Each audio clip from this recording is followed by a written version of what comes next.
TV 화면에 그가 있었어요. 제 전 남편이 유엔 무대에서 상을 받고 있었죠. 3년 전 저는 그를 쓰레기처럼 버렸어요. 무능하다고, 쓸모없다고 생각했거든요. 근데 지금 제가 알게 된 진실은 그는 처음부터 억만장자 집안 출신이었어요. 모든 걸 숨기고. 진짜 사랑을 시험했던 거예요. 다이아몬드를 버리고 깨진 유리를 쫓았던 제 이야기를 들어주세요. 저는 중고 소파 가장자리에 앉아서 꼼짝도 하지 못하고 있었습니다. 온몸이 돌처럼 굳어버린 것 같았거든요. 화면 속에서는 저녁 뉴스가 나오고 있었어요. 제네바의 멋진 회의장 영상이 흘러가고 있었습니다.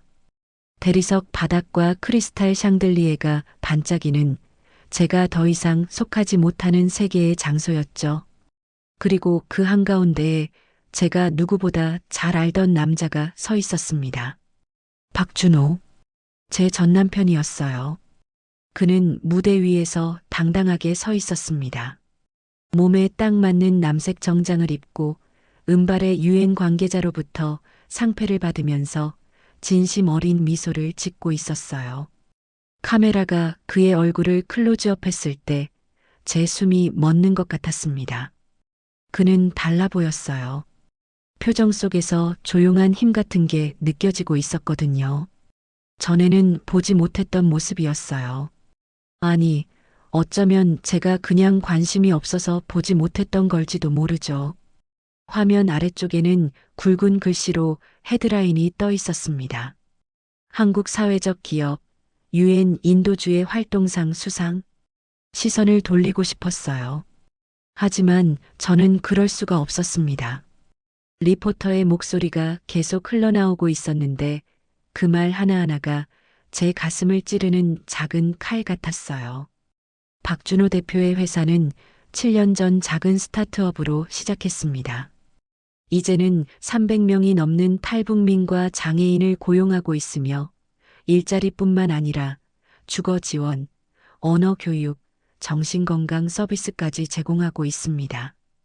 7년 전, 우리가 아직 결혼해 있을 때였죠.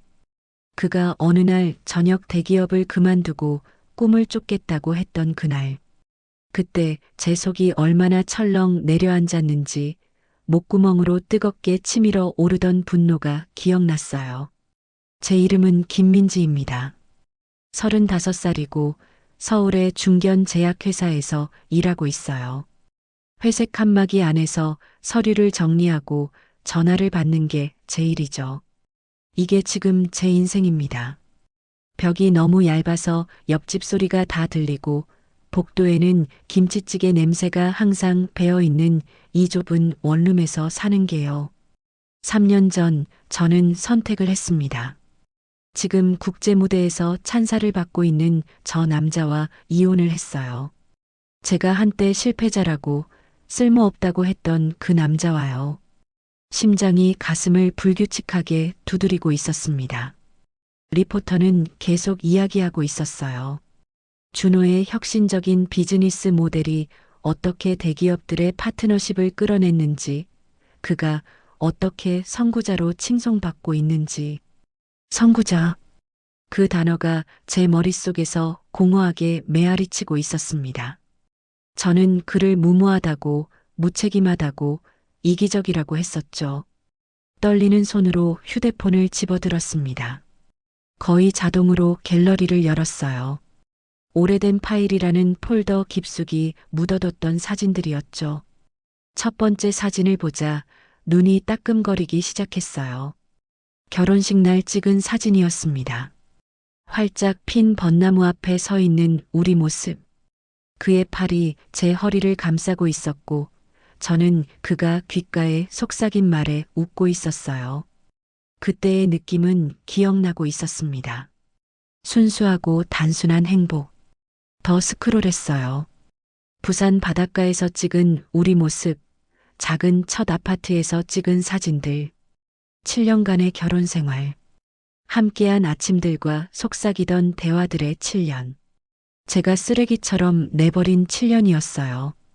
갑자기 아파트가 말할 수 없이 작게 느껴졌습니다. 공기가 무겁고 숨쉬기 힘들었어요. 벽들이 안쪽으로 눌러오는 것 같았고 모든 소리가 들리고 있었습니다. 윗집 음악 소리, 욕실 수도꼭지에서 떨어지는 물방울 소리. 이게 지금 제 인생이에요. 그리고 준호는 제네바 무대에 서서 유엔 관계자들과 악수를 나누고 있었습니다. 또 다른 기억이 떠올랐어요. 이혼 2달쯤 전이었던 것 같아요. 저는 엄마와 통화하고 있었습니다. 크게 일부러요.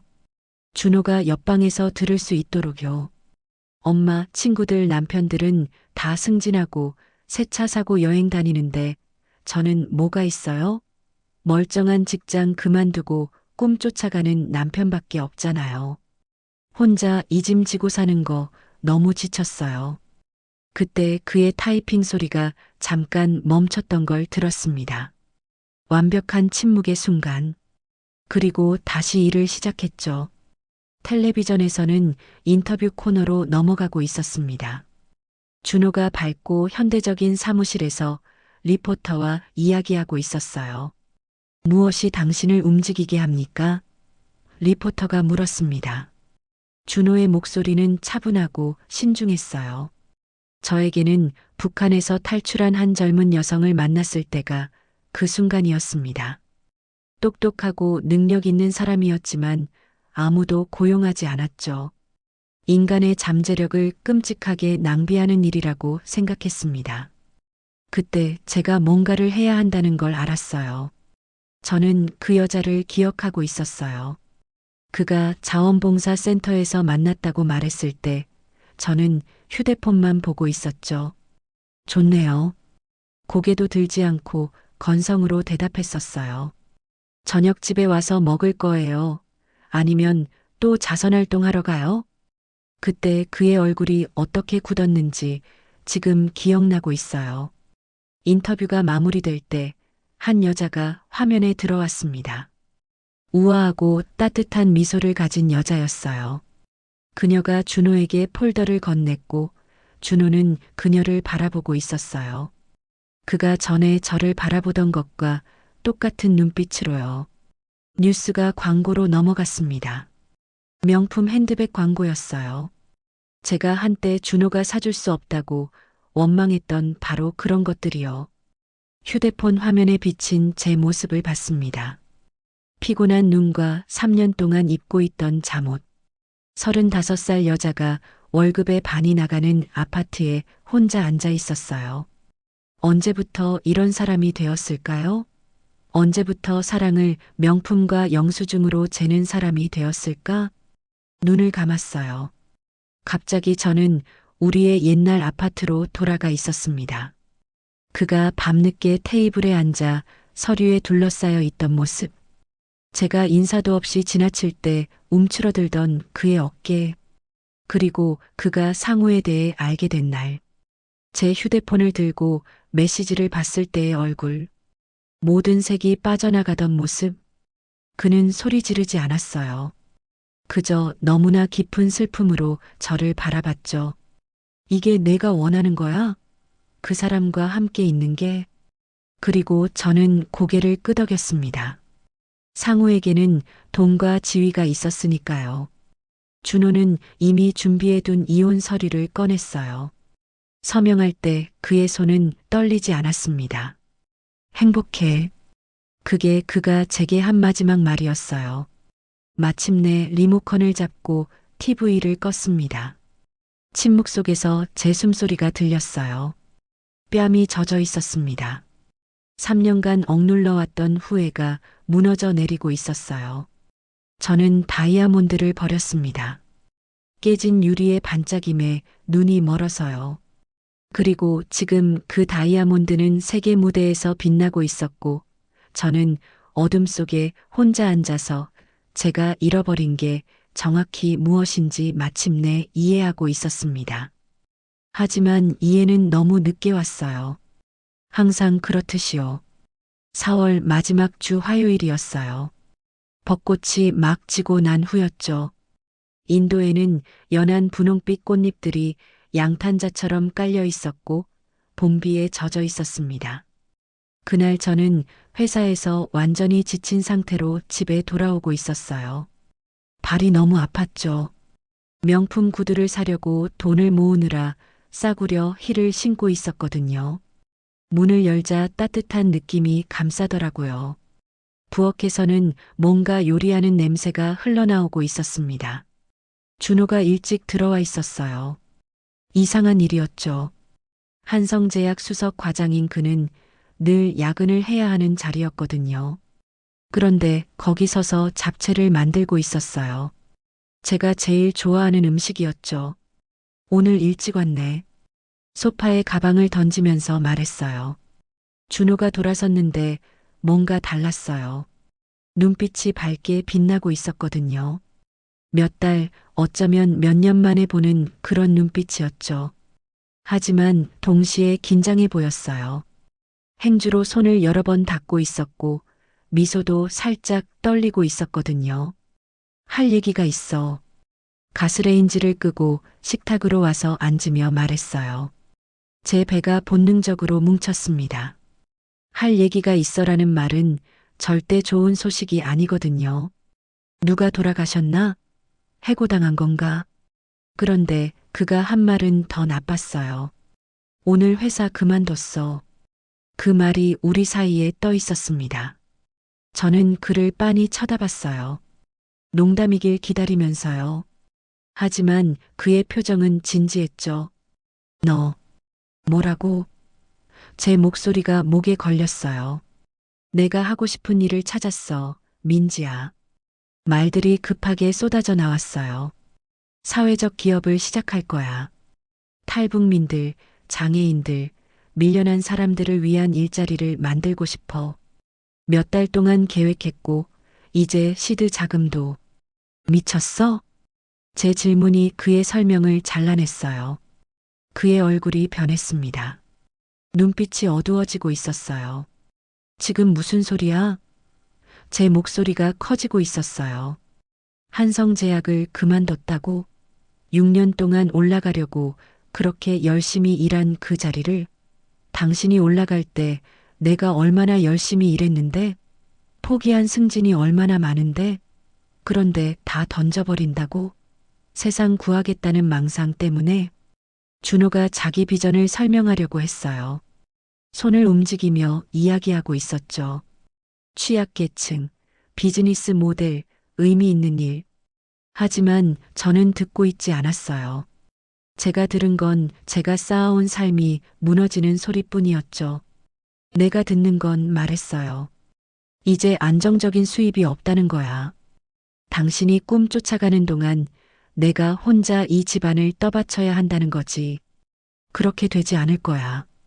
준호가 조용히 말했어요. 돈도 모았고 투자자들도 있어. 그리고 이건 중요한 일이야. 진짜로 사람들 인생을 바꿀 수 있어. 내 인생은? 되받아쳤죠. 이 결정을 할 때 내 인생은 생각했어? 침묵이 무겁게 흘렀어요. 준호가 저를 바라보고 있었습니다. 그의 눈에서 뭔가 변하는 게 보였죠. 넌 이해해 줄 줄 알았어. 마침내 말했는데 목소리가 거의 들리지 않았어요.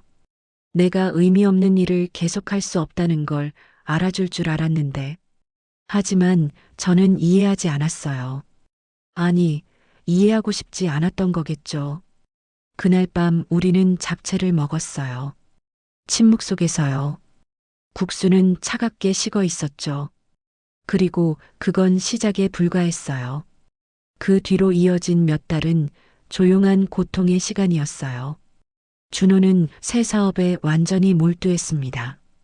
여분의 작은 방을 사무실로 바꿔서 거기서 일하고 있었어요. 언젠가 아기 방이 될 거라던 그 공간이요. 그 방은 중고 가구와 서류 더미, 밤늦게까지 켜진 컴퓨터 화면으로 가득 찼죠. 준호가 모았던 돈은 빨리 바닥났어요. 창업 비용, 예상 못한 지출들, 투자자들도 소액만 제공할 수 있는 사람들이었고요. 3개월 만에 저는 우리 집안의 유일한 생계 책임자가 됐습니다. 모든 야근을 다 했어요. 팀장님이 추가 프로젝트를 계속 맡기기 시작했죠. 저는 다 예스라고 했어요. 두 명이 벌 때는 괜찮았던 월급이 모든 비용을 혼자 감당하려니까 점점 빠듯해지고 있었거든요. 결정타는 대학 친구들과의 점심 모임에서 왔어요. 소연이, 지혜, 유나. 강남의 카페에서 만났는데 작은 케이크 한 조각에 15,000원씩 받는 곳이었어요. 취소할까 했지만 단 한 오후만이라도 정상적인 기분을 느끼고 싶었죠. 친구들은 제가 살 수 없는 옷을 입고 왔어요. 소연이는 버버리 코트, 지혜는 샤넬 가방, 유나는 잡지에서 본 신발. 저는 3년째 입는 검은색 재킷에 밑단이 해져 있었죠. 준호는 취업 어떻게 돼가? 지혜가 물었어요. 거짓 걱정이 가득한 말투로요. 벌써 4개월 됐지? 그 질문이 뺨을 때리는 것 같았어요. 스타트업을 하고 있어. 중립적으로 말하려고 애썼어요. 오, 야심차네. 어떤 스타트업? 사회적 기업이야.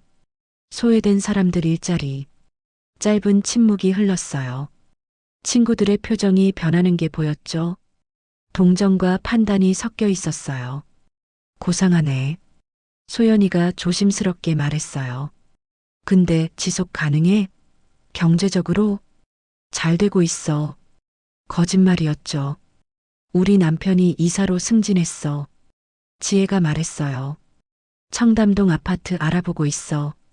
천장까지 통유리창에 한강뷰. 저는 미소 짓고 고개를 끄덕이고 있었어요. 친구들이 리모델링, 보너스, 여행 계획을 이야기하는 동안요. 모든 단어가 제가 희생하고 있는 것들을 상기시켰죠.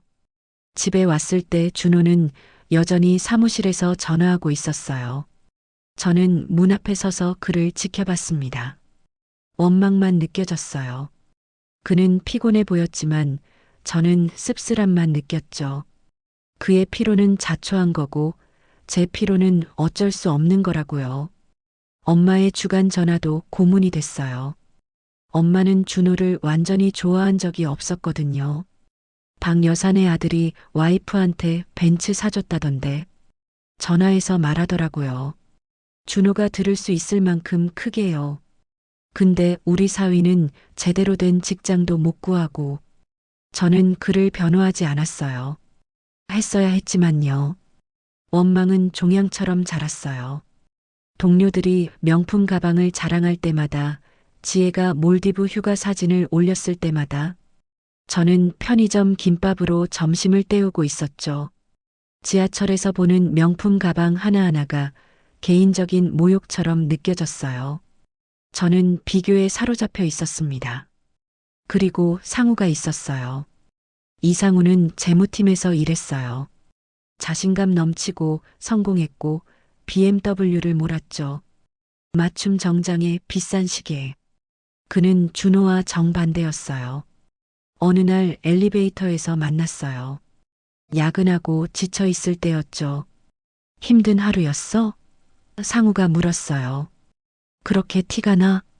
한 잔 필요해 보이는데. 모퉁이에 와인바 있어. 어때? 아니라고 했어야 했어요. 하지만 준호는 늦게까지 일한다고 문자를 보냈었고 그 조용한 아파트로 돌아간다는 생각이 견딜 수 없었어요. 좋아. 제 입에서 나온 말이었어요. 그 한 잔이 2시간짜리 대화가 됐어요. 상우는 매력적이었고 관심을 기울였고 몇 달 만에 처음으로 웃게 만들어줬죠. 비싼 와인값을 계산서도 안 보고 계산할 때 저는 부끄러운 설렘을 느꼈어요. 또 이러면 좋겠다. 헤어지며 말하더라고요. 저는 고개를 끄덕였어요. 선을 넘고 있다는 걸 알면서도요. 그날 밤 집으로 걸어가면서 몇 달 만에 처음으로 가벼운 기분이 들었어요. 그 2시간 동안 저는 다시 제 자신이 된 것 같았죠. 집에 도착했을 때 준호는 여전히 사무실에 있었어요. 서류에 둘러싸여 있었죠. 제가 들어오는 소리를 듣고 고개를 들었어요. 오늘 어땠어? 늘 그랬듯이 물었어요. 괜찮았어. 말했죠. 길었고 그게 제가 그에게 한 첫 번째 거짓말이었어요. 마지막은 아니었고요. 그날 밤 침대에 누워 준호의 조용한 숨소리를 들으면서 우리 결혼의 마지막 실이 풀리기 시작하고 있다는 걸 느꼈어요. 무너지는 순간은 단 한 번이 아니었어요. 원망과 실망과 유혹이 천천히 쌓여가는 과정이었죠. 그리고 어둠 속에서 저는 알고 있었어요. 인정하지 않았지만요. 이미 우리가 함께 쌓아온 모든 것을 파괴할 길을 선택하고 있다는 거요. 문제는 우리 결혼이 살아남느냐가 아니었어요. 문제는 모든 게 끝나기 전에 제가 얼마나 많은 상처를 줄 것인가였죠. 9월 중순이었어요. 준호가 회사를 그만둔 지 거의 1년이 됐을 때였죠. 저는 하루 4시간 자면서 편의점 커피로 버티고 있었습니다. 회사는 제게 피난처이자 동시에 감옥이 되어 있었어요. 집에 답답한 실망감을 피할 수 있는 곳이었지만 또 하루 12시간씩 일해야 하는 곳이기도 했죠. 그날 아침 출근했더니 제 책상이 새 서류 더미에 파묻혀 있었어요. 우리 부서는 사람이 부족했고 강 대리님은 불평 안 하는 사람한테 일을 몰아주는 버릇이 있었거든요. 저는 그 노란 파일들을 바라보며 절망에 가까운 감정을 느끼고 있었어요. 엄청나 보이네요. 고개를 들었더니 이상우 씨가 제 칸막이 옆에 서 있었어요. 손에 커피 2잔을 들고 있었죠. 몸에 딱 맞게 맞춘 차콜 그레이 정장을 입고 있었고 향수에서는 삼나무 향과 뭔가 비싼 냄새가 나고 있었어요. 괜찮아요. 자동으로 나온 대답이었죠. 괜찮지 않아 보이는데요. 커피 한 잔을 제 책상 위에 놓으며 말했어요. 1층 비싼 카페 커피였어요. 쉬세요. 완전히 지쳐 보여요. 제 피로를 그냥 알아봐 준 것만으로 눈물이 날 뻔했어요. 마지막으로 누가 저를 알아봐 준 게 언제였죠? 준호는 자기 일에 파묻혀 있었고 친구들은 안부도 안 물어보고 있었거든요. 고마워요. 커피를 받으며 말했어요. 컵이 손바닥에 따뜻했고 첫 모금은 마치 사치품 같았어요. 부드럽고 진했죠. 상우 씨가 제 칸막이에 편하게 기대고 있었어요. 요즘 야근 많이 하시더라고요. 강 대리님이 진짜 일 많이 시키시네요. 누군가는 해야죠. 근데 왜 항상 민지 씨여야 해요? 진짜 궁금함이 담겨 있었어요. 이 부서에서 민지 씨가 제일 일 잘하잖아요. 승진해야지. 그 칭찬이 따뜻한 담요처럼 저를 감쌌어요. 마지막으로 누가 저를 유능하다고 불렀던 게 언제였죠? 그 커피 브레이크가 20분으로 늘어났어요. 그리고 다음 날도 또 그랬죠. 그 다음 날도요. 대화는 처음엔 순진하게 시작됐어요. 상우 씨가 주말 어땠냐고 물어보면 저는 애매하게 대답했죠. 토요일엔 야근했고 일요일엔 빨래하고 밑반찬 만들었다는 진실은 빼고요. 준호는 자기 회사 행사에 다니고 있었고요. 상우 씨는 자기 삶에 대해 이야기해 줬어요. 다녀온 식당들, 임원들과 간 골프, 사려고 생각 중인 새 차. 그의 세계는 제 것과 너무 달라서 듣고 있으면 마치 다른 사람 인생에 관한 영화를 보는 것 같았어요. 더 나은 인생, 더 반짝이는 인생.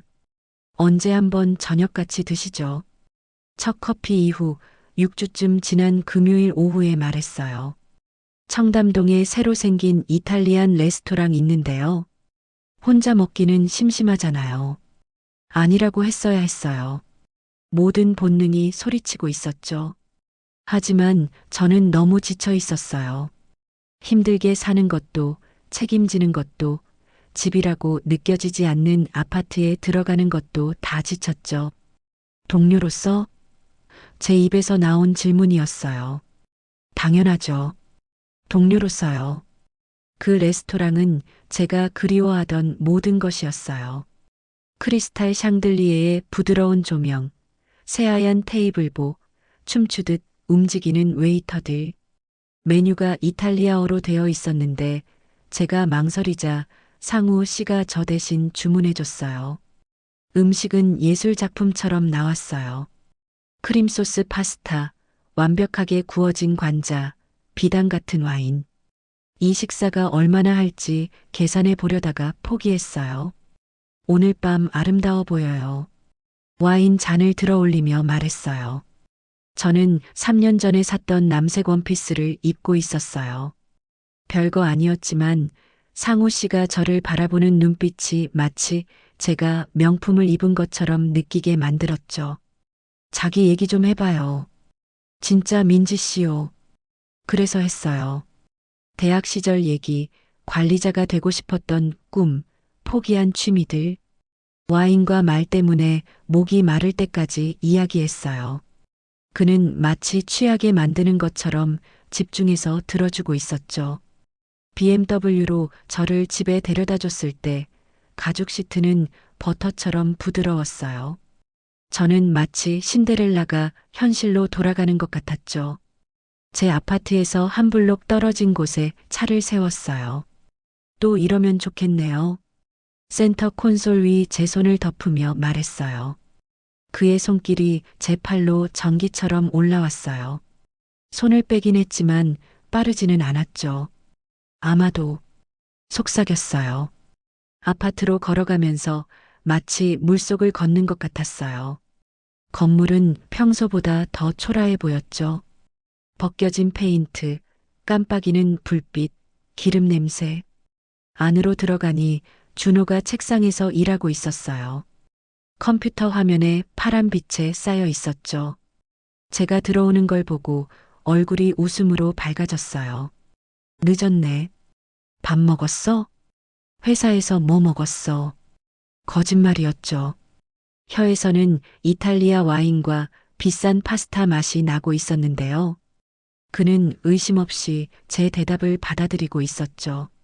저에 대한 그의 믿음은 절대적이었고, 그게 어떻게든 제가 하고 있는 일을 더 나쁘게 느껴지게 만들었어요. 저녁 식사가 패턴이 됐어요. 처음엔 일주일에 한 번, 그 다음엔 2번. 상우 씨는 잡지에서만 보던 곳들로 저를 데려갔어요. 루프탑바, 고급 식당 프라이빗 룸, 한 병에 한 달 식비보다 비싼 와인 시음회. 그와 함께 있으면 다른 사람인 척할 수 있었어요. 대리석 바닥과 금 장식이 있는 곳에 어울리는 사람. 가치 있는 사람. 당신은 이렇게 살기엔 너무 아름답고 재능 있어요.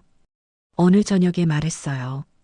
촛불 테이블 너머로 제 손 위에 그의 손이 머물러 있었죠. 엄지손가락이 제 손바닥에 작은 원을 그리고 있어서 숨이 막혔어요.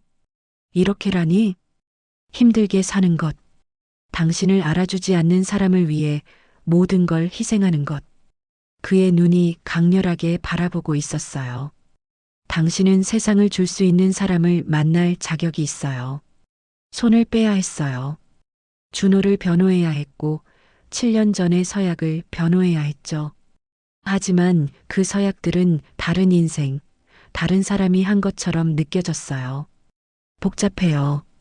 복잡한 건 당신이 복잡하게 만들어서예요. 마지막으로 진짜 행복했던 게 언제예요? 대답할 수 없었어요. 몇 달 전? 몇 년 전? 저는 생존하는데, 일하는데, 원망하는데 너무 집중하고 있어서 행복이 추상적인 개념이 되어버렸어요. 그날 밤 상우 씨가 차 안에서 키스했을 때 저도 키스를 받아줬어요. 잘못된 거였죠. 알고 있었어요. 하지만 오랫동안 물에 빠져 있다가 공기를 마시는 것 같았어요.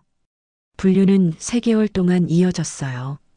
훔친 순간들과 비싼 선물들. 남편이 저를 완전히 믿는 동안 거짓말한 3개월. 짜릿하면서도 역겨운 이중생활이었죠. 하지만 죄책감은 부식성이었어요. 준호가 웃어줄 때마다 지쳐 있으면서도 진심으로 제 하루를 물어볼 때마다 무심코 제 손을 만질 때마다 배신의 무게가 더 무거워졌죠. 저는 부주의해지기 시작했어요. 아니면 어쩌면 잡히고 싶었던 걸지도 몰라요. 12월의 화요일 밤이었어요. 준호한테 야근한다고 말했죠. 대신 강남 호텔바에서 상우를 만났고요. 우리는 너무 많이 마셨어요. 11시쯤 집에 왔어요. 와인과 죄책감과 다른 남자의 손길로 얼굴이 붉어져 있었죠. 준호는 아직 깨어 있었어요. 거실 소파에 앉아 있었는데 노트북은 닫혀 있었고 TV도 꺼져 있었어요. 아파트가 너무 조용했죠. 제 휴대폰이 그의 손에 있었어요. 세상이 멈췄어요. 제 심장이 멈췄고요. 그가 제 잠금 해제된 휴대폰을 제가 지우지 못한 메시지들을 보고 있는 걸 쳐다보면서요. 그의 얼굴은 창백했고 표정은 망가져 있었어요. 침묵이 우리 사이에 물리적인 틈처럼 펼쳐져 있었고 저는 그걸 건널 말을 찾을 수가 없었죠. 얼마나 됐어? 마침내 물었는데 목소리가 속삭임 같았어요. 준호야, 얼마나 됐냐고? 더 크게 하지만 화난 게 아니라 부서진 목소리였어요. 3개월. 속삭였어요. 더 이상 거짓말할 수 없었고 우리 결혼이 무너지는 걸 지켜보는 것밖에 할 수 없었죠. 그는 천천히 고개를 끄덕였어요. 손이 떨리고 있었지만 조심스럽게 제 휴대폰을 테이블 위에 내려놓았어요. 이게 내가 원하는 거야? 그 사람이랑 있는 게? 질문이 공중에 떠 있었어요. 돌이킬 기회였죠. 하지만 저는 너무 지쳐 있었어요. 더 이상 못하겠어, 준호야. 이렇게 못 살겠어. 한참 저를 쳐다보더니 그의 눈에서 뭔가가 죽어가는 게 보였어요. 그러고는 일어나서 사무실로 걸어갔어요. 나왔을 때는 너무 준비된 것 같은 봉투를 들고 있었어요. 이걸 쓸 일이 없기를 바랐는데 조용히 말하며 이혼 서류를 꺼냈어요. 식탁에 앉아서 수천 번의 식사를 함께 나눴던 그 식탁에서 흔들리지 않는 손으로 서명했어요. 그리고 펜을 저한테 내밀었죠. 감각 없는 손가락으로 받아서 제 이름을 썼어요. 김민지. 서명이 낯설어 보였어요. 행복해. 준호가 속삭였고 그 두 단어엔 어떤 선언보다 더 많은 사랑과 고통이 담겨 있었어요. 침실로 사라졌다가 작은 캐리어 하나만 들고 나왔어요. 하나만요. 7년의 결혼 생활이 그 작은 공간에 담길 수 있는 것처럼요. 문 손잡이에 손을 댄 채 잠시 멈췄고 절망적인 한순간 돌아설까 생각했어요. 하지만 안 했죠. 문이 부드러운 소리와 함께 닫혔어요. 모든 것의 끝처럼요. 저는 우리 아파트에, 아니, 이제 제 아파트에 얼어붙어 서 있었어요. 제가 파괴한 삶의 잔해들에 둘러싸여서요. 휴대폰이 울렸어요. 상우의 문자였죠. 언제 또 볼 수 있어? 그 말을 쳐다보면서 갑자기 텅 빈 공허함밖에 느껴지지 않았어요. 내가 뭘 한 거지? 내가 대체 뭘 한 거지? 강남의 고급 호텔이었습니다. 크리스탈 샹들리에가 반짝이고 대리석 바닥에는 제 모습이 비칠 정도였죠. 상우는 최고만 고집했어요. 월세 3개월치보다 비싼 드레스, 금박 장식 케이크, 분수처럼 흐르는 샴페인. 진짜 업그레이드 했네. 피로연 때 지혜가 귓속말로 말했어요. 준호는 누구? 저는 웃었어요. 정말로요. 마치 7년 결혼이 더 좋은 샴페인으로 지워질 수 있는 것처럼요. 엄마도 비취색 한복을 입고 자랑스럽게 돌아다니고 계셨어요. 우리 사위는 금융권이에요. 누구에게나 말씀하시는 게 들렸죠. 그 몇 시간 동안 저는 정당화된 기분이었어요. 준호를 떠난 게 옳았다고요. 이게 행복이라고 생각했죠. 신혼여행은 몰디브 2주였어요. 하룻밤 값이 제 일주일치 월급보다 비싼 수상 빌라. 메뉴에 가격 없는 식당들. 상우는 끊임없이 사진 찍어서 SNS에 올렸어요. 아름다운 아내라고요. 드디어 제 인생에 도착한 것 같았습니다. 하지만 동화는 이유가 있어서 동화예요. 진짜가 아니거든요. 숨겨진 괴물로부터 눈을 돌리게 만드는 환상이죠. 첫 번째 금은 신혼여행 후 2달 만에 나타났어요. 우편물을 정리하다가 모르는 카드 명세서를 발견했죠. 제 이름이었는데 만든 기억이 없었어요. 잔액을 보자 속이 철렁했습니다. 4,300만 원. 실수겠지, 신분 도용이겠지 생각했어요. 하지만 내역을 보니 다 아는 날짜들이었어요. 우리가 간 식당들, 상우가 산 선물들, 주말 여행 호텔들. 다 진짜였는데 제가 쓴 게 아니었죠. 상우야? 불렀어요. 이거 뭐야? 서재에서 나오더니 넥타이를 풀고 있었죠. 왜? 명세서를 보여줬어요. 뭔가 그의 얼굴을 스쳤어요. 너무 빨라서 뭔지는 몰랐지만요. 아, 그거. 사업 경비 때문에 당신 이름으로 카드 만들었어. 다음 달에 갚을게. 근데 4,300만 원이야.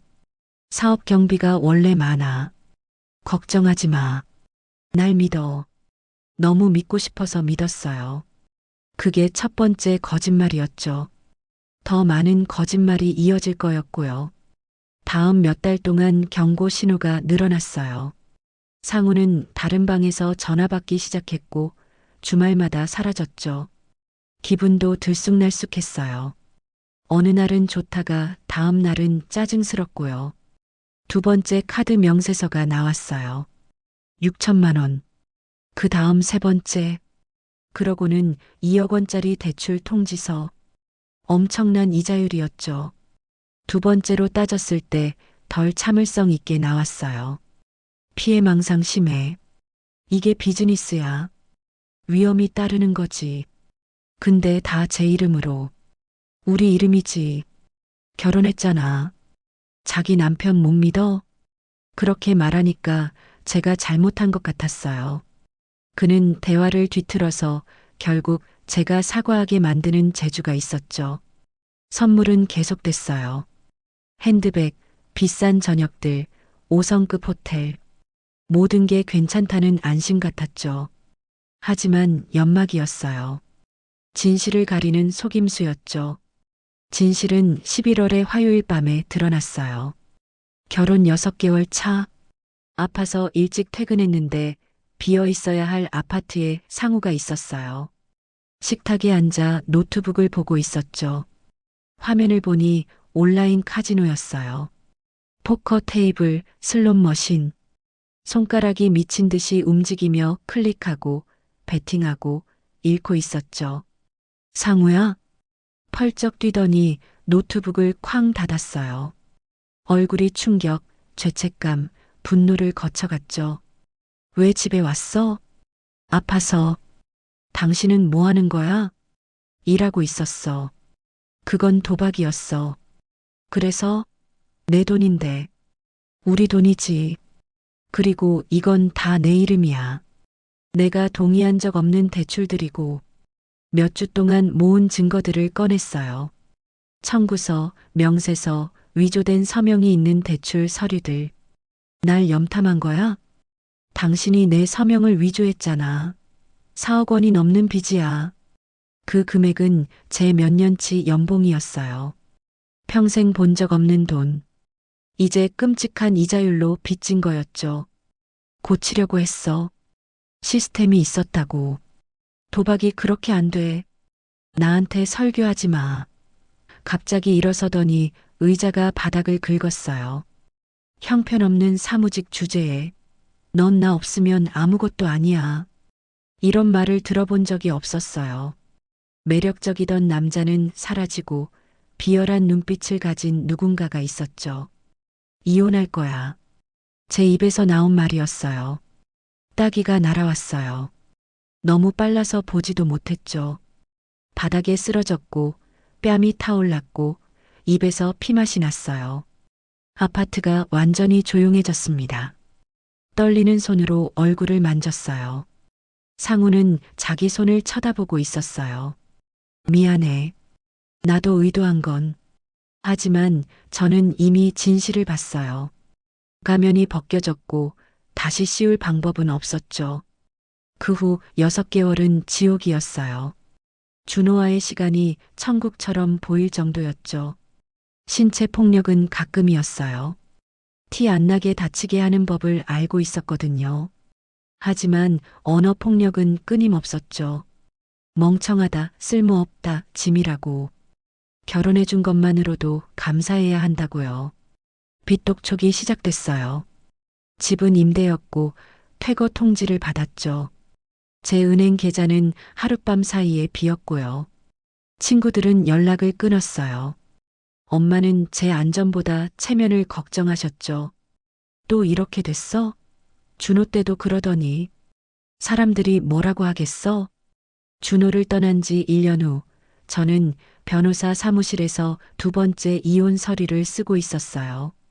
팔에 멍을 가리려고 긴 소매를 입었고, 목에 손가락 자국을 가리려고 화장을 했죠. 변호사는 냉정하게 말했어요. 빚은 제 이름. 4억 7천만 원. 평생 못 갚을 거라고요. 파산 신청할 수 있어요. 신용이 몇 년 망가지지만 물에 빠지는 것보단 나아요. 떨리는 손으로 서류에 서명했어요. 이혼, 파산, 접근금지 명령. 변호사 사무실을 나왔을 때 저는 아무것도 없었어요. 저축도, 신용도, 자존심도, 집도. 한때 코를 높이 들었던 동네의 원룸으로 이사했어요. 벽이 얇고 불빛이 깜빡이는 곳. 상우와 쓰던 침실보다 작았고 준호가 꿈을 키웠던 방보다도 작았죠. 첫날 밤 텅 빈 바닥에 앉아서 옷과 빚만 가진 채로 마침내 제 선택들의 무게를 느꼈어요. 제가 내린 모든 결정, 좋은 남자에게 보였던 모든 경멸이 한꺼번에 무너져 내렸죠. 환상의 모든 걸 걸었다가 다 잃었어요. 최악은 제 자신밖에 탓할 사람이 없다는 거였어요. 이 도시 어딘가에서 준호는 의미 있는 걸 만들고 있을 거예요. 그의 비전을 믿는 사람들에 둘러싸여서요. 그리고 저는 여기 벗겨진 벽지와 부서진 꿈이 있는 원룸에 있었습니다. 마침내 제가 버린 게 뭔지 이해하고 있었죠. 하지만 이해는 아무것도 바꾸지 못해요. 어떤 실수는 되돌릴 수 없어요. 어떤 대가는 너무 커서 절대 갚을 수 없죠. 원룸에서 산 지 3주가 됐을 때였어요. 파산 절차가 진행 중이었고 신용은 완전히 망가졌고 돈 한 푼 한 푼 세면서 살고 있었죠. 한때 다녔던 회사는 그만뒀어요. 빚독촉 전화가 회사로 오면서 동료들 앞에서 완전히 망신당했거든요. 이제는 편의점 야간 근무를 하고 있었어요. 저보다 나이 절반인 대학생들이랑 같이요. 형광등이 머리 위에서 윙윙거리고 유리창에 비친 제 얼굴에는 지친 주름이 다 드러났어요. 목요일 저녁 드물게 쉬는 날이었어요. 얇은 매트리스 위에 앉아서 라면을 냄비째 먹고 있었죠. 그릇 살 돈도 아까워서요. 제일 싼 라면이었는데 맛이 골판지 같았어요. 연속 3일째였죠.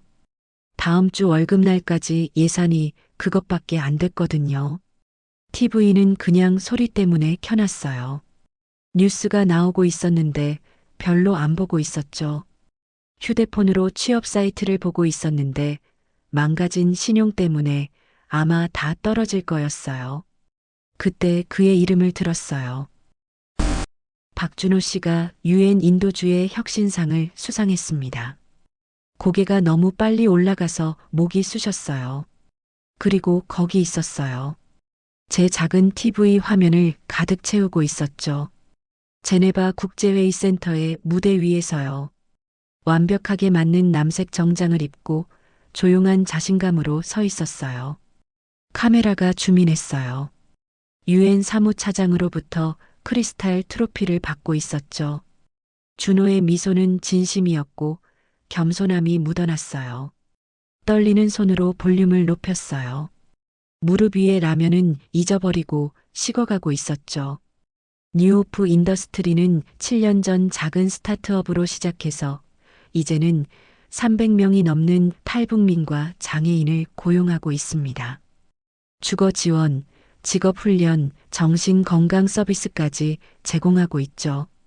7년 전, 우리가 아직 결혼해 있을 때, 그가 꿈에 대해 말했을 때, 그리고 제가 경멸로 그걸 짓밟았을 때요. 화면에는 일하는 직원들이 나왔어요. 모든 얼굴에 목적과 존엄이 보였죠. 뭔가 의미 있는 일을 하고 있었어요. 박준호 씨는 선구자로 칭송받고 있습니다. 그 단어가 제 텅 빈 아파트에서 메아리 쳤어요. 선구자. 저는 그를 무모하다고 몽상가라고 불렀었는데요. 인터뷰가 시작됐어요. 준호가 밝고 넓은 사무실에 앉아 있었죠. 뒤로 직원들이 목적을 가지고 움직이고 있었어요. 무엇이 이 길을 선택하게 했나요? 준호의 목소리에는 자기 소명을 찾은 사람의 차분한 권위가 담겨 있었어요. 전통적인 성공의 척도들이 저를 부유하게 만들지언정 충만하게 만들지는 못했어요. 재능 있는 사람들이 차별 때문에 기회를 못 얻는 게 너무 낭비 같았죠. 인터뷰어가 물었어요. 처음엔 힘들었을 텐데요. 의심한 적은 없었나요? 작은 미소가 스쳤어요. 힘든 시기가 있었습니다. 하지만 의미 있는 일을 하는 게 쉬운 일을 하는 것보다 중요하다고 믿어야 했어요. 저는 그가 작은 방에서 일했던 그 몇 달을 생각했어요. 그동안 저는 모든 순간을 원망하고 친구들과 엄마한테 불평했었죠. 준호가 들을 만큼 크게요. 화면 속 그 남자는 떨리는 손으로 이혼 서류에 서명했던 사람과는 전혀 달랐어요. 그는 정확히 되어야 할 사람이 되어 있었죠. 그리고 저는 그를 쓰레기처럼 버렸어요. 뉴스가 끝난 후 어두운 아파트에 앉아 있었어요. 라면은 굳어가고 휴대폰을 꽉 쥐고 있었죠. 움직일 수가 없었어요. 깨달음의 무게에 숨도 제대로 쉴 수 없었어요. 3일이 몽롱하게 지나갔어요. 편의점 근무와 잠 못 이루는 밤들. 그 뉴스를 계속 생각했어요. 준호가 이룬 성공. 저는 동전 세어가며 라면 사는 동안요. 일요일 오후 소연이한테서 전화가 왔어요. 대학 친구였죠. 제 두 번째 이혼 후에도 연락을 끊지 않은 몇 안 되는 사람이었어요. 민지야, 너한테 얘기해야 할 게 있어. 준호에 관한 거야. 속이 조여들었어요. 뉴스에서 봤어. 그게 다가 아니야. 깊게 숨을 들이쉬는 소리가 들렸어요. 몇 년 전에 말했어야 했는데, 이제는 내가 진실을 알아야 할 것 같아. 무슨 진실? 준호는 부자 집안 출신이야. 엄청난 부자. 이해가 안 갔어요. 결혼했을 때 부모님을 봤는데 평범해 보였거든요. 준호 부모님이 박산업을 소유하고 계셔. 그 제조업 대기업. 수십억 원어치야. 준호는 그 재산의 상당 부분을 상속받을 처지였어. 그 정보가 얼음물처럼 저를 때렸어요. 박산업. 한국 사람이면 다 아는 이름이죠. 전자부터 자동차 부품까지 아시아 전역에 공장이 있는 회사였어요. 말이 안 돼. 일부러 숨긴 거야. 소연이의 목소리가 부드러워졌어요. 가진 것 때문이 아니라 있는 그대로의 자기로 사랑받고 싶었대. 박산업 상속자가 아니라 그냥 박준호로서. 방이 빙빙 돌았어요. 매트리스에 주저앉았죠. 너희 결혼했을 때 기억나?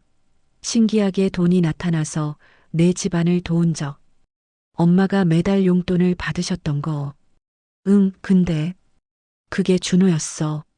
내가 엄마 걱정하는 거 알아서 익명으로 지원했던 거야. 손이 입으로 갔어요. 엄마가 안도하며 전화하셨던 모든 순간들. 저는 의심한 적이 없었어요. 그리고 내 학자금 대출. 이혼 6개월 전에 익명의 후원자가 갚아준 거. 준호였어. 8천만 원 전부 다. 8천만 원. 제가 명품 가방 못 산다고 불평하는 동안 그는 조용히 제가 10년은 걸려 갚을 빚을 지워주고 있었던 거예요. 왜 말 안 한 거야? 목소리가 깨졌어요. 아무것도 없는 것처럼 보일 때 너가 그를 사랑할 수 있는지 알고 싶었던 거지. 근데 그럴 수 없을 때 소연이가 말을 흐렸어요. 민지야, 이혼 후에도 계속 도왔어. 작년에 엄마 수술하셨을 때 병원비도 준호였어. 기억났어요. 제가 패닉에 빠져 있었는데 익명의 기부자가 다 내줬다고 했죠. 그는 널 사랑하는 걸 멈추지 않았어. 내가 그의 심장을 부쉈을 때도, 상우한테 떠났을 때도 휴대폰이 손에서 미끄러졌어요. 더 이상 잡을 수가 없었죠. 매트리스 위로 무너졌어요. 흐느낌이 터져 나왔고요. 그 모든 달 동안 사치를 못 산다고 원망할 때 그는 몰래 제 가족을 지원하고 있었어요. 꿈을 비웃을 때 수천 명을 도울 제국을 만들고 있었죠. 가짜 불을 보여준 남자와 바람필 때 준호는 진짜 불을 가졌지만 제 진심을 더 소중히 여겼던 거예요. 그리고 저는 완벽하게 낙제했죠. 아무것도 남지 않을 때까지 울었어요. 제가 망친 좋은 남자를 위해, 버린 사랑을 위해, 바로 앞에 다이아몬드를 볼 수 없었던 제 자신을 위해요. 저를 찢은 깨진 유리를 쫓아갔어요. 다이아몬드를 쓸모없는 것처럼 버리면서요. 오후가 저녁으로 바뀌었어요. 저는 물 얼룩진 천장을 쳐다보고 있었죠. 이게 지금 제 인생이에요. 제 선택이 벗겨진 페인트와 갚을 수 없는 빚으로 굳어진 거예요. 그리고 이 도시 어딘가에서 준호는 항상 살아야 했던 삶을 살고 있었어요. 그의 비전을 알아보는 사람들에게 둘러싸여서요. 가장 괴로웠던 생각은 이거예요. 만약 제가 그를 믿었더라면, 그의 꿈을 지지했더라면 그 성공의 일부가 될 수 있었을 텐데요. 진짜로 세상을 더 나은 곳으로 만들려던 남자의 동반자가 될 수 있었을 텐데요. 대신 가짜 금을 선택했고 궁극의 대가를 치렀어요. 휴대폰이 울렸어요. 떨리는 손으로 집어들었죠. 비합리적으로 준호일까 희망하면서요. 하지만 편의점 매니저였어요. 내일 근무 대신해 줄 수 있냐고요.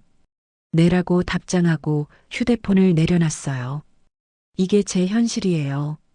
그리고 저 밖 어딘가에는 제가 버린 남자가 가질 수 있었던 삶이, 정말 중요한 게 뭔지 볼 지혜만 있었더라면 될 수 있었을 사람이 있는 거죠. 하지만 지혜는 너무 늦게 와요. 그리고 어떤 상실은 절대 되돌릴 수 없어요. 어떤 결정은 몇 초 만에 내리지만 평생 후회하게 돼요. 준호에게 전화하기로 한 결정이 그랬어요. 가장 쉬우면서도 가장 힘든 일이었죠. 소연이한테 진실을 들은 후 3일 동안 매트리스에 앉아서 휴대폰만 쳐다보고 있었어요. 준호의 번호는 아직 연락처에 남아 있었죠. 지울 마음이 안 들었거든요. 어쩌면 마음 한구석에서는 알고 있었던 걸 수도 있어요. 제가 엄청난 실수를 했다는 걸요. 가을비가 창문을 두드리고 있었어요. 이제 10월 말. 이혼 확정된 지 거의 3년이 됐고 서울은 차갑고 회색빛이었죠. 날씨가 제 마음 상태와 딱 맞았어요. 무슨 말을 할지 1000번도 넘게 연습했어요. 잠 못 이루는 밤에 편의점 가면서 물건 진열하면서요. 미안해. 내가 틀렸어. 다시 시작할 수 있을까? 그 말들이 끝없이 반복되고 있었죠. 하지만 말은 값싼 거예요. 행동에는 결과가 따르는데 아무리 사과해도 지울 수 없는 거죠. 목요일 저녁이었어요. 마침내 용기를 냈을 때요. 편의점 근무는 자정이라 시간이 있었죠. 원룸이 그날 밤 특히 답답했어요. 벽이 눌러오는 것 같았고요. 휴대폰을 집었어요. 내려놨어요. 다시 집었죠. 손이 너무 떨려서 연락처로 가기조차 힘들었어요. 박준호. 귀여운 별명도 이모티콘도 없이 그냥 이름만. 엄지손가락이 통화 버튼 위에서 영원처럼 느껴지는 시간 동안 머물렀어요. 안 받으면? 받으면? 그의 목소리를 들으면 뭔가 고칠 수 없게 부서지면? 하지만 알아야 했어요. 적어도 제가 버린 게 뭔지 마침내 이해했다는 걸 말해줘야 했고요. 설득하기 전에 버튼을 눌렀어요. 벨이 1번, 2번, 3번. 매 벨소리가 작은 죽음 같았어요. 4번째에서 받았죠. 여보세요? 그의 목소리가 물리적인 힘처럼 저를 때렸어요. 같은 목소리, 따뜻하고 약간 낮은 음색. 하지만 달라졌어요. 더 자신감 있고 더 안정됐어요. 평화를 찾은 사람의 목소리였죠. 준호야. 제 목소리가 목에 걸렸어요. 나야. 민지. 침묵이 무한대로 늘어났어요. 배경에서 소음이 들렸죠. 대화 소리, 접시 소리. 그는 좋은 곳에 있었어요. 다른 사람들과 함께 자기 인생을 살고 있었죠. 안녕, 민지야. 마침내 말했는데 공손했지만 거리감이 있었어요. 몇 년 만에 본 옛날 동료한테 하는 것 같았죠. 잘 지냈어? 형식적인 질문이었어요. 그의 목소리에 조심스러운 중립성이 모든 걸 말해주고 있었죠. 이제 제가 그의 인생에서 아무 데도 없다는 걸요. 나는 시작했다가 멈췄어요. 어떻게 정직하게 대답하겠어요? 뉴스에서 봤어. 대신 말했어요. 목소리가 갈라지고 있었죠. 유엔상? 내 회사? 정말 대단해. 축하해. 고마워. 그렇게 말해줘서 그의 말의 형식성이 칼 같았어요. 이게 제가 만든 모습이었죠. 예의 바른 낯선 사람들. 눈을 감았어요. 이미 눈물이 흐르고 있었죠. 준호야, 할 말이 있어. 정말 미안해. 모든 것에 대해서 널 믿지 않은 것, 내 꿈을 지지하지 않은 것, 상우, 모든 것. 반대편의 침묵이 깊었어요. 그가 숨 쉬는 소리만 들렸죠. 내가 완전히 틀렸어. 우리에 대해서도 내가 가진 걸 못 봤어. 이제 알아. 소연이가 말해줬어. 내 집안, 나를 위해 한 것들, 이혼 후에도 계속 도와준 것. 문장을 끝맺을 수 없었어요. 다이아몬드를 버렸어. 너무 바보 같아서. 또 침묵. 배경에서 여자 목소리가 들렸어요. 괜찮냐고 물어보는 준호의 낮은 대답. 잠깐만. 그는 누군가와 함께 있었어요. 당연하죠. 민지야. 마침내 말했는데 부드러웠지만 단호했어요. 전화해줘서 고마워. 용기 필요했을 거야. 하지만이 오고 있었어요. 하지만 난 이미 앞으로 나아갔어. 지금 누군가와 함께 있고 그녀는 정말 좋은 사람이야. 내 가치를 봐줘. 내가 가진 것 때문이 아니라 내가 누구인지 때문에. 내가 꿈과 의지밖에 없을 때 날 믿어줬어. 각각의 단어가 제 심장에 박히는 못이었어요. 몇 년 동안 너한테 충분한 사람이 되려고 애썼어. 계속했는데 처음으로 감정이 스며들고 있었어요. 더 열심히 일하면, 증명하면 드디어 날 볼 거라고 생각했어. 하지만 문제는 절대 나였던 적이 없어. 난 항상 충분했어. 그냥 너한테 충분하지 않았을 뿐이야. 충분했어. 흐느끼며 말했어요. 넌 충분했어. 그 이상이었어. 난 그냥 볼 수 없었어. 너무 눈이 멀었고, 너무 얕았고, 아마도 친절하지만 단호하게 끊었어요. 하지만 그건 내가 스스로 해결해야 할 일이야. 난 그 여정을 도와줄 수 없어. 혹시 물어야 했어요. 이미 대답을 알았지만요. 다시 시작할 수 있을까? 내가 자격이 없는 거 알아. 하지만 안 돼, 민지야. 부드러웠지만 절대적이었어요. 미안하지만 안 돼. 우리가 가졌던 건 과거야. 난 새 인생을 만들었고 너도 내 인생을 만들어야 해. 그의 목소리의 확정성이 끔찍했어요. 마지막 문이 닫히는 순간이었죠. 마지막 가능성이 죽는 순간. 알겠어. 눈물 사이로 속삭였어요. 미안해, 준호야. 정말 미안해. 시간 낭비한 거 아니야. 그의 대답이 진심으로 놀랍게 했어요. 우리 결혼이 내 가치를 아는 것에 대해 중요한 걸 가르쳐 줬어. 날 알아주지 못하는 사람을 위해 나 자신을 작게 만들지 말라는 걸. 어떤 면에서 넌 내가 되어야 할 사람이 되도록 밀어준 거야. 아이러니가 거의 견딜 수 없었어요. 제 최악의 실패가 그의 가장 큰 촉매가 됐다니. 평화를 찾길 바라. 진심으로. 행복할 자격이 있어. 잘 지내. 그 말에서 진짜 작별을 들었어요. 너도 행복해, 준호야. 전화가 부드러운 클릭 소리와 함께 끊어졌어요. 책이 닫히는 소리, 다시 쓸 수 없는 이야기의 끝 같았죠. 어두운 아파트에 앉아서 휴대폰을 귀에 대고 있었어요. 텅 빈 침묵을 듣고 있었죠. 비는 계속 창문을 두드리고 그 소리가 제 흐느낌과 섞였어요. 그는 앞으로 나아갔어요. 처음부터 그를 알아봐준 누군가를 찾았죠. 그의 비전을 보고 믿어준, 옳은 이유로 사랑해준 사람. 제가 가질 수 있었던 모든 것. 몇 시간이 눈물 속에 지나갔어요. 눈이 부어서 안 뜰 때까지, 목이 쉴 때까지 울었어요. 알람이 울렸을 때 기계적으로 움직였죠. 편의점 유니폼으로 갈아입고 빗속을 걸어갔어요. 밤에 서울은 살아있었죠. 바로 가는 사람들, 우산 함께 쓰는 커플들. 저는 유령처럼 지나쳐 걸었어요. 편의점은 밝고 가혹했어요. 동료가 안도한 표정이었죠. 힘든 밤이었어요? 제 빨간 눈을 보며 물었어요. 뭐 그런 거. 카운터 뒤에 서서 익숙한 일을 시작했어요. 하지만 생각은 계속 그 전화로, 준호의 목소리로, 그의 부드러운 거절로 돌아갔죠. 새벽 3시, 빈 가게의 모니터를 쳐다보고 있었어요. 형광등이 바닥에 반사되고 있었죠. 이게 지금 제 인생이에요.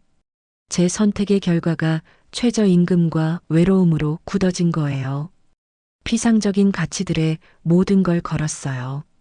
돈, 지위, 겉모습, 그리고 완벽하게 졌죠. 진짜 사랑을 사치의 환상과 바꿨어요. 그리고 이제 새벽 3시에 편의점에 혼자 서 있어요. 라면에 둘러싸여서 너무 늦게 정말 중요한 게 뭔지 이해하면서요. 준호는 의미 있는 걸 만들려고 했고 저는 비웃었어요. 저를 사랑했고 저는 배신했죠. 인격을 소중히 여겼고 저는 그를 쓸모없다고 불렀어요. 가장 잔인한 아이러니는 그가 불을 가지고 있었다는 거예요. 하지만 제 진심을 더 소중히 여겼죠. 있는 그대로의 자기로 사랑받고 싶었는데 저는 완전히 낙제했어요. 근무가 아침 8시에 끝났어요. 이제 바쁜 거리를 걸어서 집에 갔죠. 원룸으로 돌아와서 매트리스에 누워 천장을 쳐다봤어요. 이혼 후 3년이 지났어요. 준호가 제국을 만드는 동안 저는 구렁텅이를 돌았던 3년. 그리고 이제 가장 힘든 교훈을 배웠어요. 사람의 진짜 가치는 은행 잔고나 차로 재는 게 아니라는 걸요. 인격과 진실함으로 재는 거라는 걸요. 준호는 그 모든 걸 가지고 있었어요. 그리고 저는 너무 얕아서 알아보지 못했죠. 어떤 교훈은 절대 감당할 수 없는 대가가 따라와요. 제 것은 제 인생의 사랑, 존엄, 그리고 구원의 희망을 대가로 했어요. 그리고 그건 제가 평생 짊어질 빚이에요. 가장 큰 비극은 너무 늦게 우리가 가졌던 게 뭔지 깨닫는 거예요. 그리고 우리 자신의 손으로 그걸 버렸다는 걸 아는 거요. 눈을 감았지만 여전히 뉴스에서 본 준호의 얼굴이 보였어요. 자신감 있고 평화로운. 항상 살아야 했던 삶을 살고 있는 저는 여기 원룸에 누워서 후회에 빠져 있었죠. 마침내 모든 걸 이해하는데 이해가 더 이상 중요하지 않을 때요. 이게 지금 제 인생이에요. 되돌아갈 방법은 없어요. 두 번째 기회도 없고요. 그냥 이 끝없는 무게뿐이에요. 제가 정확히 무엇을 잃었는지, 왜 잃었는지, 그리고 그게 전적으로 제 잘못이라는 걸 아는 어떤 문은 한 번 닫히면 절대 다시 열 수 없어요. 그리고 저는 그 문을 제 손으로 잠그고 열쇠를 버렸어요.